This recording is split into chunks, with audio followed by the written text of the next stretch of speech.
Welcome back to Mr. Latham's AP Macroeconomics.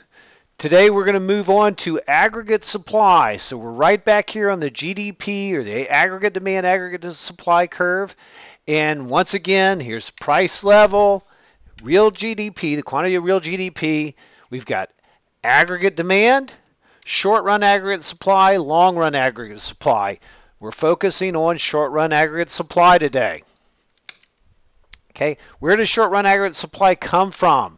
And we'll just generally call it aggregate supply. When we talk about the long run, we'll actually call it the long run aggregate supply. But it's the total real output produced at each price level. Okay, it's kind of like aggregate demand, only instead of demanded, it's produced. Okay, and we're going to focus, like I said, on the short run, but we also have a long run aggregate supply. Okay, here's what the short run aggregate supply looks like. And as you notice, as price levels increase, the aggregate supply also increases, just like supply did. You're also going to notice that if you look right here at full employment, that we can actually supply more than full employment in the short run, and we'll see why later on. Okay, here's the long run aggregate supply. Well, with the long run aggregate supply, once again, you're right here, full production, full employment. Now, remember, you can't work full tilt forever. So in the long run, if you think about, say, 1 to 4 years, you can't go full tilt 1 to 4 years. However, if I said, could you work 100 hours this week for the short run? Yeah, you probably could work 100 hours this week.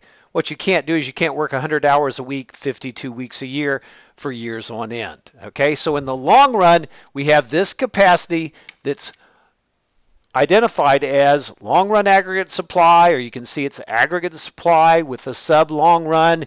LRAS is just as good.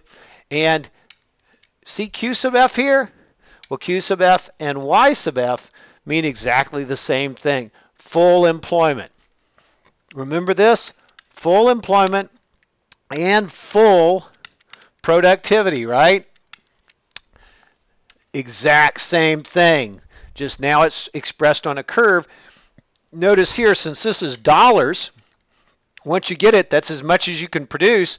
Well, the same thing here. Each time, this is as much as we can produce on that production possibilities curve. Okay, how do we shift the short run aggregate supply? Well, it's the determinants. Remember, we talked about determinants of aggregate demand. Now we're going to talk about determinants of aggregate supply. And essentially, they either raise or lower the per unit costs of production. So it's going to look like this, right? Here's your shifts, right? You can hurt businesses and damage their ability to produce. Well, that's going to shift the curve left. And then you can help them, and that will shift the curve right. So it can shift left or right depending on whether businesses are being helped, being able to produce more, or businesses are being hurt. They're able to produce less. Okay, what's going to do that? Well, big thing is resource or input prices, right? Labor could become more expensive, capital could become more expensive, land could become more expensive or cheaper. If it becomes more expensive, it's going to hurt aggregate supply. If it becomes cheaper, it'll help it. We also have imported resources. We could import oil and many other resources for business. And exchange rates is down there also. And so just keep that in the back of your mind. We'll get to exchange rates in a few weeks. Moving on, looking at specifics. Okay, the real output per unit of input. In other words, how much can we produce? How can we become either more productive, generally speaking? Well, productivity, okay, here's your formula for productivity, a good one to write down. It's total outputs divided by total inputs. So think about that from the standpoint, if I can produce 10 widgets in 2 hours, well, then my productivity is 5 widgets per hour, okay? And if I can get that number up, that's a good thing, right? If I can start producing 6 widgets per hour, 7, and so forth, okay? And then there's also a per unit production cost, which is the total cost of inputs. So for instance, if I could move up my number of inputs, but it's going to cost me more, but you can think about it, let's assume that's $10 per unit in total cost. And once again, I produce 10 units, well then my cost per unit is $1. In order to be more productive, I either have to lower input costs, so that $10 has to come down, or I have to raise input or raise my total output. So maybe I could computerize those. I could produce 20 units for, instead of $10, say $15. Well, I'm going to still end up with lower per unit production costs. So either I can lower input costs or I can increase total output. So I'm looking to increase productivity. If I increase productivity, that curve is going to shift to the right, which is going to be a good thing. Okay? The other thing that can impact our businesses, either help or hurt them, is changes in the way the government does things. The government could tax more, so increased taxes would hurt business taxes, right? Or the government could increase subsidies. Well, a subsidy is where the government pays companies to do things, to make products or whatever. Well, that would help, right?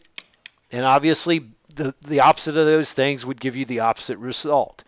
The other thing is businesses are constantly complaining that there's way too much business regulation. Well, if they lowered the cost of business regulation, they gave them fewer regulations. Well, if you lower that, well, you're going to increase aggregate supply, right? Because businesses will be able to operate more efficiently. And likewise, if you regulate even more, so you increase the amount of regulation, so regulations increase, well, then you're going to hurt aggregate supply because businesses will be able to supply less.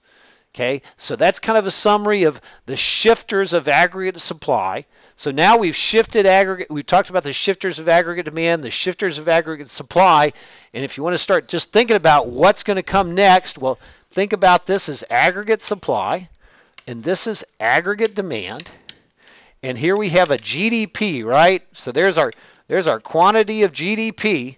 Well, if I can shift either one of these to the right, whether I get here or I get here, this thing is going to move right also. So generally speaking, want to shift those to the right in order to keep producing more, but we're going to get into the specifics and find out that the devil's in the details. Okay, so till next time, this is Mr. Latham signing out.